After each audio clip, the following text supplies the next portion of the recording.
And as far as the Washington Post goes, you know, they sat on this story for about 6 weeks.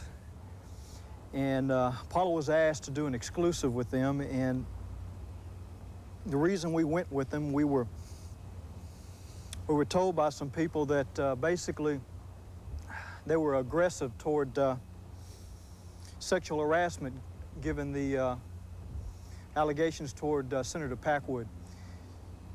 And so we answered all their questions, and they dug into Paula's background and my background, my finances, Paula's family, and they sat on it. And it really infuriates me. I thought they only censored things in third world countries, and I can't understand it. In this most recent interview, Paula reveals her thoughts about what happened to her on May 8, 1991, as Bill Clinton sent an Arkansas state trooper with the governor's own invitation for her to immediately come to see him. Well, I was surprised, and I kind of talked it over with my coworker, and we didn't have any reason to believe that we couldn't trust him, so I agreed to go on up to the room and meet with Mr. Bill Clinton. I got to the room, and Governor Clinton, he opened the door to meet me, and then we proceeded to go on in, and he started to unloosen his tie. I didn't think really anything about it. It was a room that did not have any beds in it. It had couches and stuff like that.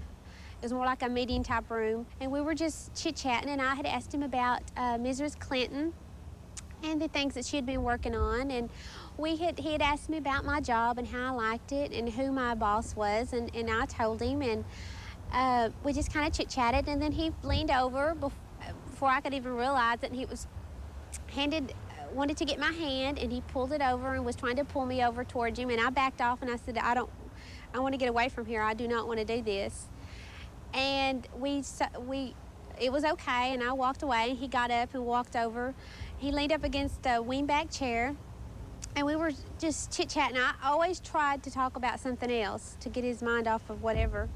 And he mentioned that he liked the way that my curves were on my body, and he liked the way that my hair went down my back, the middle of my back. And then he tried to lean over, and he started to put his hand up my leg, which it happened so fast, and he tried to kiss me on the neck. It happened so fast, but he tried to bend over and kiss me on the neck as he was putting his hand up my leg, and I backed off. I said, I don't want to do this, and I said, I think I need to be going.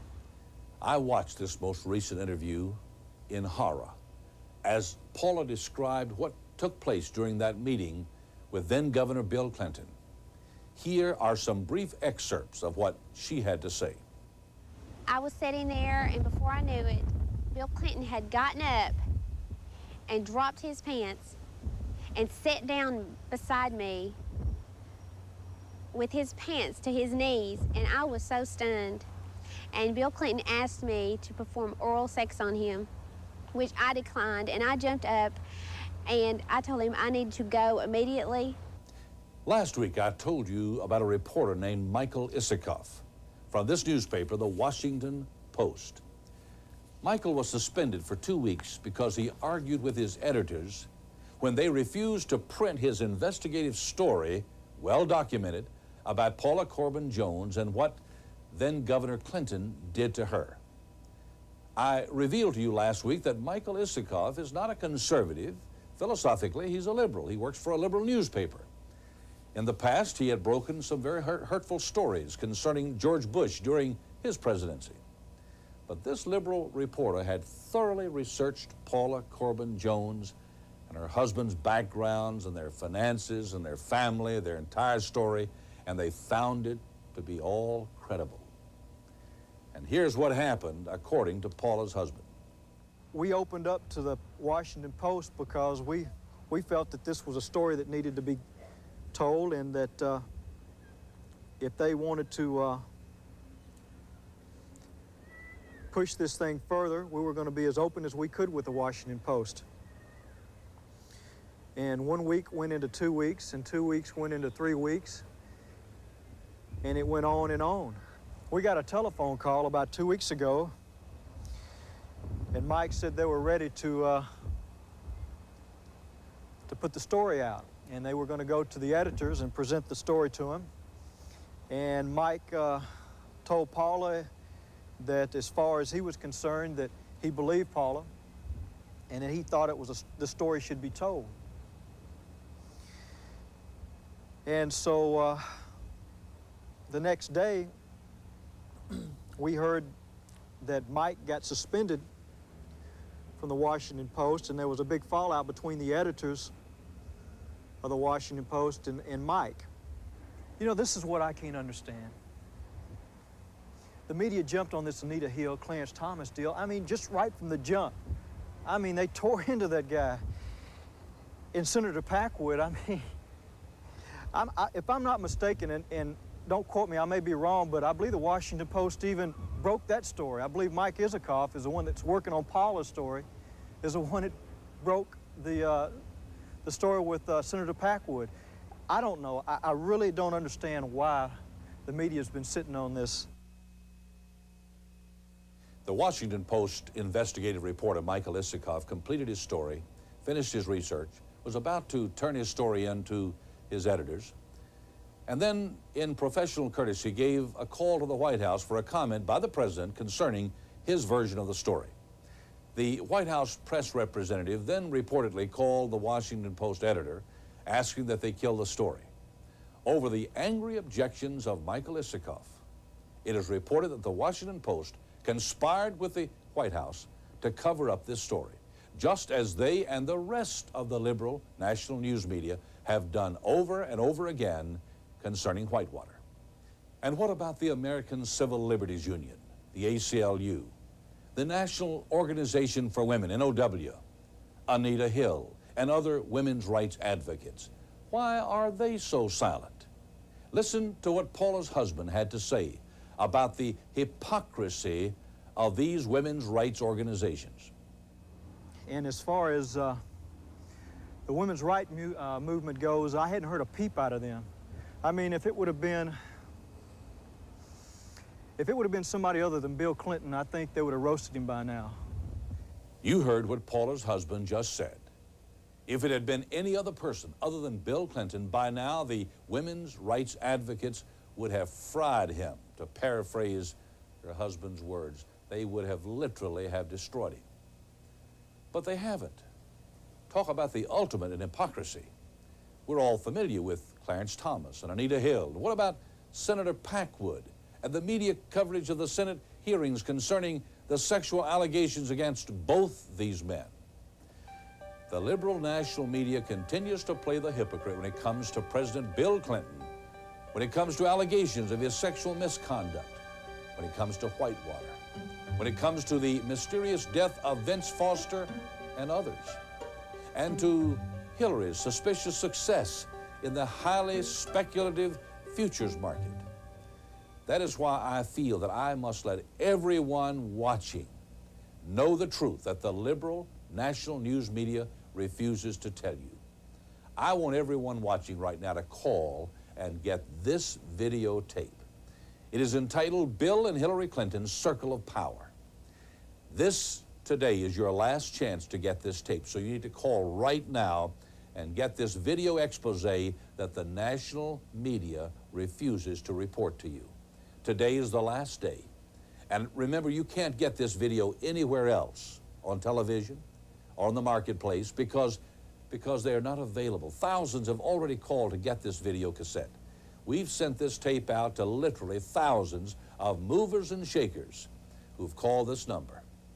Please place $40 on your Visa or MasterCard plus $3 shipping and handling to get this expose on Bill and Hillary's alleged misuse of political power, all the way from Arkansas to Washington. From Jennifer Flowers to the mysterious death of Vince Foster, you'll hear firsthand from the people who are literally risking their lives to expose what they know. You will learn about the threats and the physical attacks upon their lives in an attempt to keep silent the facts recorded on this videotape. You will be shocked as you listen to this young man tell about his own father's murder.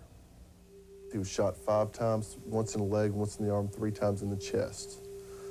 He was killed at Chenal Parkway and Highway 10, right on the Little Rock City limits. Someone pulled aside alongside of him and started shooting at him. I believe my father was assassinated because he was the one link that could actually close everything and completely shut Clinton down.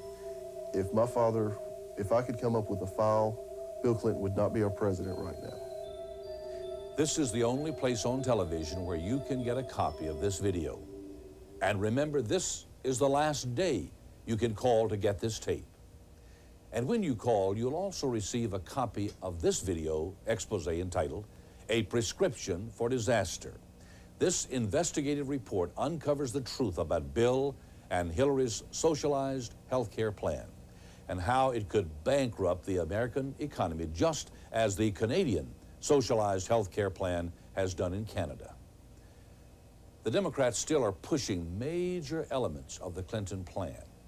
Don't be fooled by all their hype. Socialized medicine is still their goal, and both video exposés are yours on one VHS video cassette for just $40 on your Visa or MasterCard, plus $3 shipping and handling.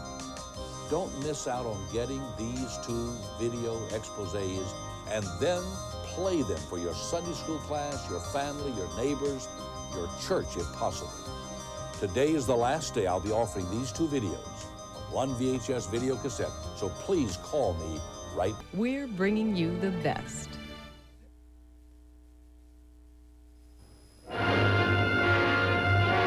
Many, many miles east of nowhere lies the amazing land of Oz, a magnificent empire created in the mind of a man.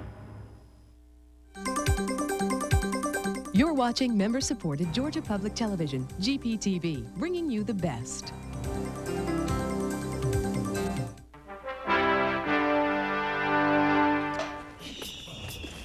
Imagine for a moment that you're the cameraman getting this shot.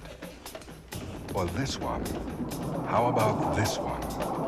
Pretty exciting stuff. Pretty dangerous stuff, too.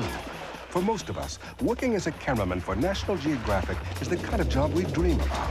But hey, we're sitting safely behind a desk in an office. What about doing it for real?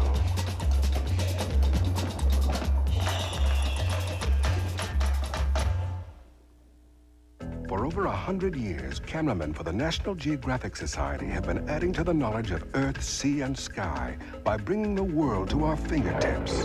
And more recently, our TV screens. Let's face it, working on a National Geographic film has a mystique all its own. Exotic people, faraway places. As they say, it's not just a job, it's an adventure. But those weak of heart need not apply, because this kind of filmmaking isn't for everyone. Your mind's on your equipment, your subject, and sometimes your life. It's like being Indiana Jones with a camera. What do you do when there's just a camera lens between you and danger? Jim Lipscomb has been producing films for National Geographic throughout his career. A respected professional, Lipscomb knows that facing danger is all in a day's work. On location in Alaska for Polar Bear Alert, he found himself face to face with his menacing subject, and it was touch and go all the way. Oh, boy. I was breathing hard, and I was trying not to tremble because I wanted to hold that camera still. But the polar bear came right up and licked the lens. And you want to see what this thing tasted like. You're thrilled to be there and to be experiencing it. I don't know that it's addicting because in retrospect, after you think about it, you think, well, that was a high I maybe just don't need anymore. Danger doesn't always come in large, furry shapes. Sometimes the location itself can present a life-threatening situation. Take the case of French filmmaker Eric Vallee. Fascinated by the Thai custom of gathering bird nests for the exotic soup, Vallee traveled with his crew to Thailand's coastal caves. He knew it would be an uphill battle to film these men at work, but this looked like a job for Spider-Man. I was really scared at the beginning of this film because I had 15 people with me. I needed a big crew, you know, to do the lighting, to do the carrying of the equipment and so on. And I was really scared that one of them one day would fail. First I thought it was impossible, then I thought it was crazy, and then we did it. For sure you are very scared, but after when you get up there and you get the camera, you put it to your eye, and then things start rolling, you know, it comes down and so on, and you just forget where you are. You just completely become an eye, completely taken by what you see. Exotic locales aside, glamour is not always the first word that comes to the minds of many cameramen when describing their job. The work is not always life-threatening, but it is always time-consuming, particularly with wildlife. After all, these stars don't read scripts and don't respond well to direction. And when your location doesn't permit the kind of in-depth storytelling you have in mind, just like in Hollywood, you build a set. That's what Jim Dutcher did while shooting Rocky Mountain Beaver Pond. After painstakingly recreating an indoor beaver den, he brought in the cast and started rolling. It's a good girl. What are you doing there? You have to have a lot of patience to do this, and you never know what the animals are gonna do, how they're gonna behave. So the camera has to be running much longer than you would if you were filming people. Some things, no matter how hard you try, just can't be recreated in the studio, like this. Now, filming an active volcano is an assignment that many cameramen would consider too hot to handle. But nobody was better at capturing these mountains of fire on film than Maurice and Katja Kraft.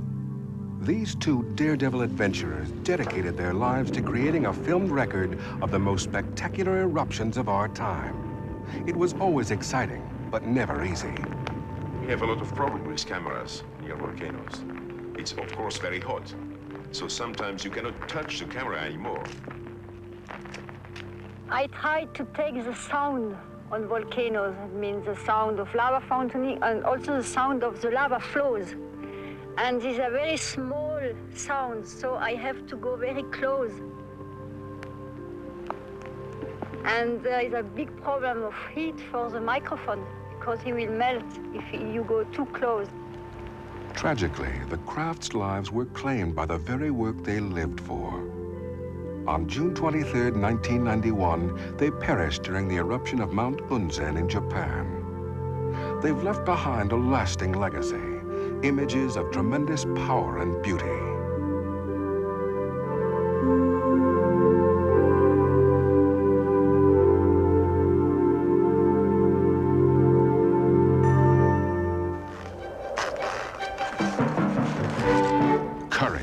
And determination. That's what it takes to keep your focus and get your shot.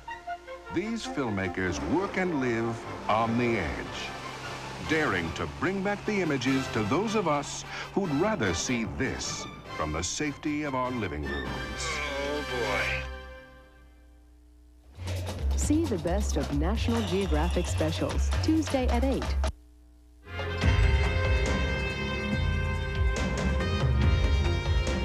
In a time when issues and events crowd our lives and personal concerns cloud our vision, public television reminds us that our world remains a place of endless wonder. That nature is not something outside of ourselves, but a part of who we are, how we live and learn. And public television's unparalleled lineup of science and nature programs gives every American the chance to celebrate the great spectacle of life on Earth, beneath the sea, and beyond the stars. I think the first encounter with Jupiter really shocked a lot of people. All we can say now is, wow, what a way to leave the solar system. Public television takes viewers across the ever-widening seas of space and helps them gain a deeper respect for our own fragile planet. Live from MIT. America turns to public television to explore the wonders of nature and the changing nature of science, the impact that science has had on our collective history and our individual lives. Archaeology involves botanists, it involves zoologists, it involves geologists. For heaven's sake, that must be interesting. Let's do rehearsal. And you'll turn and give your look, okay? humanity is on the verge of another incredible voyage. From the smallest molecule to the vastness of space, the beauty of burning deserts and barren lands of ice, the endless drama of survival, of predators and their prey, creatures out of dreams and out of time. Public television will always be America's single most important and accessible source of information and understanding about the world in which we live, the beauty that surrounds us, the mysteries waiting to be solved. They are the most powerful objects in the whole universe we know of. Babies are going to have all the neurons that they're ever going to have in life by 5 months gestation. You are going to be a very happy person. It's a journey that's both dangerous and mysterious. To wonder, to explore, the never-ending story of public television.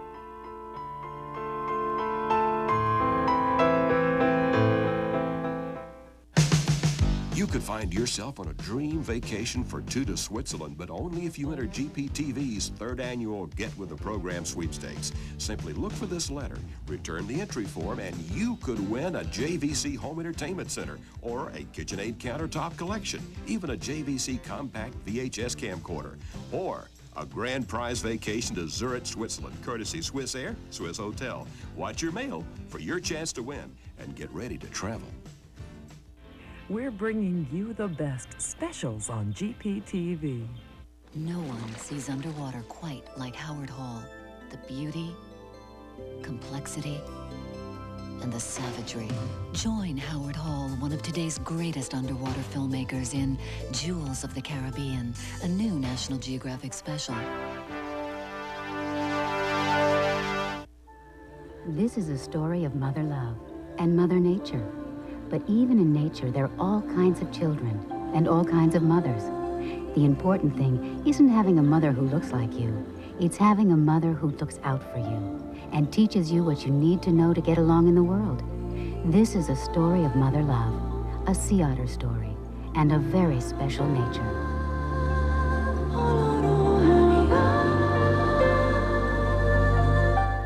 On the next Prime Suspect 3. Connie was going to sell his story to the paper, naming 1, a high-ranking police officer, 2, a member of Parliament. Well, we want Jackson charged. What we do not want is the investigation broadened. Are you telling me not to interview my prime suspect's main alibi? If a person has full-blown AIDS and bites someone else, how dangerous is that? We're not talking about you, are we?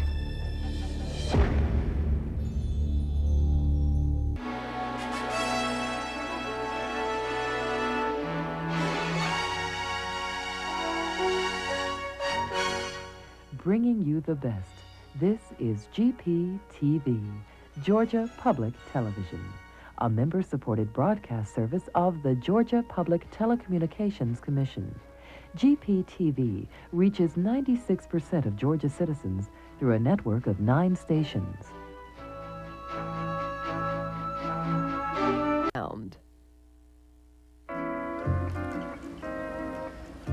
Now, Steve. Production of WGBH, Boston. This is PBS. This Old House, brought to you by Georgia Power and the Good Sense Builders and Dealers of Georgia, offering you the best in energy efficiency programs. Look for this seal of approval for homes that make good sense year-round. You're watching member-supported Georgia Public Television, GPTV, bringing you the best.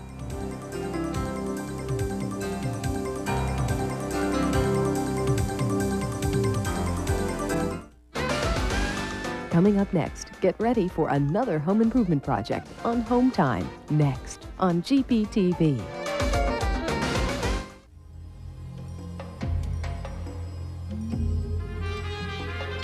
In a time when issues and events crowd our lives and personal concerns cloud our vision, public television reminds us that our world remains a place of endless wonder. That nature's not something outside of ourselves, but a part of who we are, how we live and learn. And public television's unparalleled lineup of science and nature programs gives every American the chance to celebrate the great spectacle of life on Earth, beneath the sea, and beyond the stars. But I think the first encounter with Jupiter really shocked a lot of people. All we can say now is, wow, what a way to leave the solar system. From the smallest molecule to the vastness of space, everything and every place on Earth and beyond is within your reach on public television. No one sees underwater quite like Howard Hall. The beauty, complexity, and the savagery. Join Howard Hall, one of today's greatest underwater filmmakers, in Jewels of the Caribbean, a new National Geographic special. Watch your mail for this envelope. It's your chance to win GPTV's third annual Get With the Program sweepstakes with a grand prize trip for 2 to Switzerland and many more great prizes. Return your entry form now and get set to win. The Arctic, the very top of the world, at first glance forbiddingly cold and barren. But beneath the ice, marine life abounds. And from this profusion of tiny plants and animals, a food chain leads all the way to the largest carnivore in the world, the polar bear, an awesome creature weighing in at half a ton. Witness the wonders of nature above and below the frozen ocean in the kingdom of the ice bear.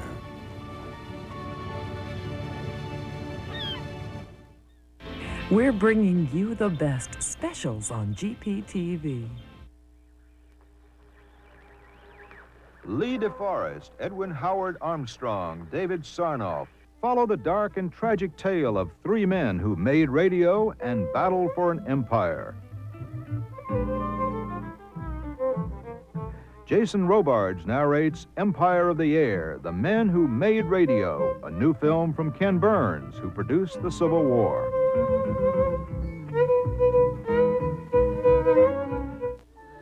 This is a story of mother love and mother nature. But even in nature, there are all kinds of children and all kinds of mothers. The important thing isn't having a mother who looks like you.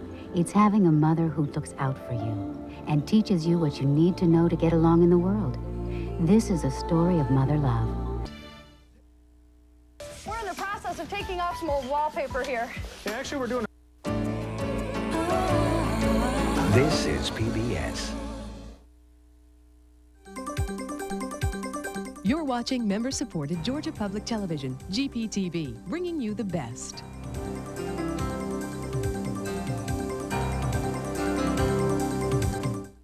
On the next Prime Suspect 3. Connie was going to sell his story to the paper, naming 1, a high-ranking police officer, 2, a member of Parliament. Well, we want Jackson charged.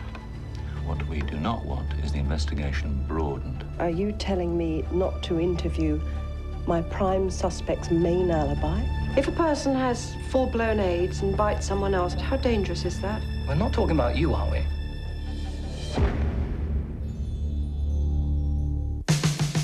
Watch your mail for this envelope. It's your chance to win GPTV's third annual Get With the Program sweepstakes with a grand prize trip for 2 to Switzerland and many more great prizes. Return your entry form now and get set to win.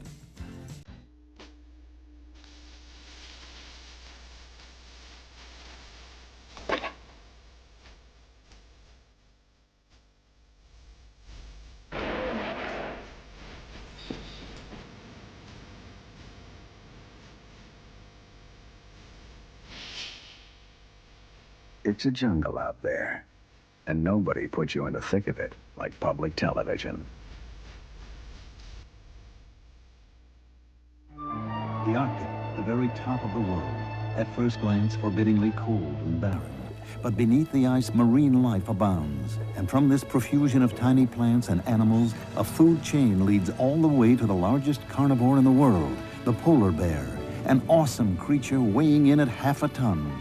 Witness the wonders of nature above and below the frozen ocean in the kingdom of the ice bear.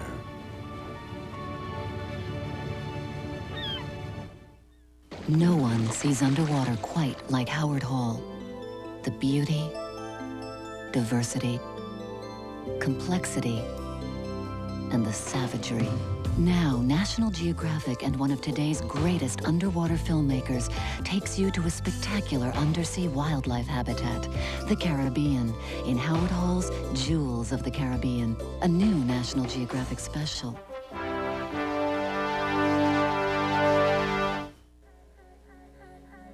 It's beautiful. It's mysterious. It's the creation of life. But before all that, you have to attract a mate. And that's just the beginning. Curious? Of course you are. That's the nature of sex.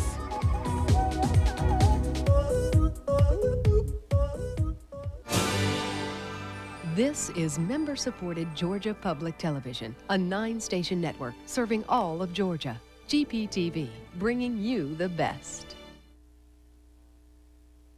The following program contains adult material. Viewer discretion is advised.